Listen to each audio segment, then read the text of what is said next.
and welcome to Kimboshi Sumo, where Banzuke Christmas is just around the corner for the March Basho in Osaka, but this one hits a little bit differently, because Aonishiki should finally be making his Makuuchi debut.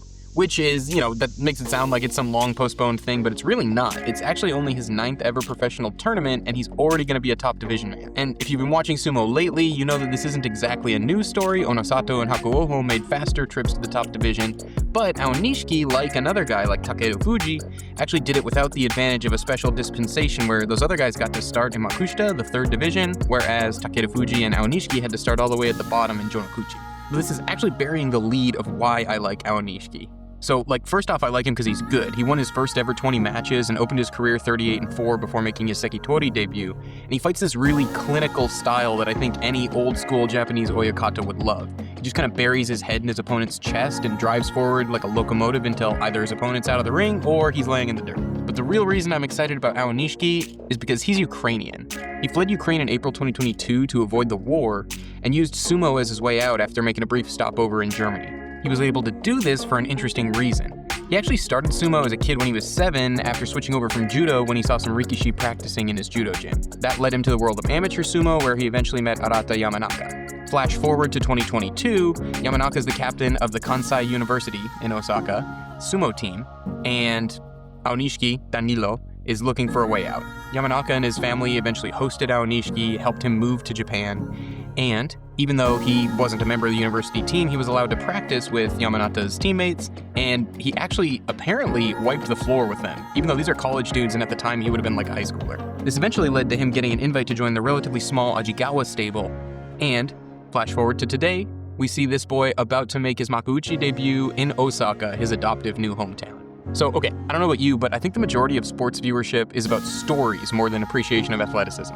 Sure, it's really impressive when Michael Phelps swims, and I only really care because he's doing something no one else has done before, setting this record for the most gold medals. So when I hear a story like Aonishiki's, I'm instantly enthralled. It was the same way when Teru made his historic drop and then rise back up, or it's the same reason why I keep banging my head against the wall hoping Big Papa Takayasu will finally win a Yusho. It's that hardship and adversity that really draws me in, and Aonishiki's story has it in spades. We only just recently lost the last generation of Eastern European stars in sumo with the retirements of Georgian Tochinoshin and Bulgarian Aoyama, and Aonishiki is actually the 3rd of this new generation to come through after fellow Ukrainian Shishi and Russia's Roga, although I guess Roga's from Asian Russia, so not European, but still Russian. The last generation came out of their own adversity to a man being born before the fall of the Berlin Wall and spending at least part of their childhoods growing up in the turbulent post-Cold War years. But so many of them found their way to success in sumo, and that's really interesting to me. Georgians Kokai and Gagamaru made Sekiwake before paving the way for Tochinoshin, who made it all the way to Ozeki and has a spectacular historic comeback story of his own, losing Ozeki and returning on that wounded leg. Russians Roho and Aran led the way, making Komusubi and Sekiwake respectively before, eventually paving the way for Roga today. And before his stellar acting career, Estonia's Baruto rose all the way to Ozeki and became one of only 3 European-born rikishi to win a Yusho, along with fellow Ozeki Tochinoshin and Bulgarian Kotooshu, more on him later. But speaking of Bulgaria, Aoyama raced all the way to Komusubi in only a year in the top division before ultimately topping out at Sekiwake. But again, perhaps most impressively of them all was the aforementioned Kotooshu of Bulgaria. Kotooshu made Makuuchi after 11 tournaments, just under 2 years. And more impressively, he made Sanyaku in only his 6th ever Basho, and made Ozeki, the first European to do so, after only 3 tournaments in Sanyaku with a monstrous records of 12, 13, and 11 wins, 3 straight runner-up finishes, and 2 fighting spirit prizes and outstanding performance prizes apiece. He held down Ozeki for 2 years before finally breaking through in May of 2008 to win his first Yusho, the first time a European ever hoisted the Emperor's Cup. And by the time he finally retired, he had been Ozeki longer than all but 3 rikishi in the modern era, and something like 11 all-time that we have records for, which goes back about 200 years. The guy was an absolute monster, so it's really no surprise that he became the first ever European rikishi granted the honor of becoming an oyakata, running his own stable in sumo and training up the next generation of rikishi in Naruto Beya since 2017. I've made hay before on this channel talking about the awkward line sumo straddles between acceptance of international competitors and opposition to them.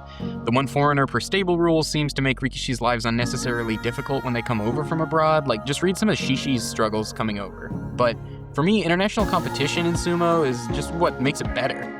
It adds to the story, which that's what I'm here for. I have no idea how high Aonishiki will rise or where his story will end in sumo, but after watching his rise and knowing the support network he has, which is an advantage over some of these other guys who came over from nowhere, he's got this adoptive Japanese family.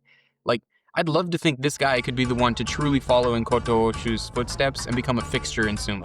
We won't really know until March kicks off, and he finally gets his first taste of the true elite in sumo.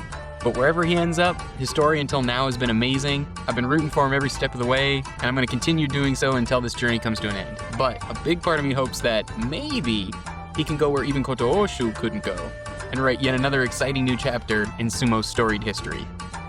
Thanks for listening, everybody.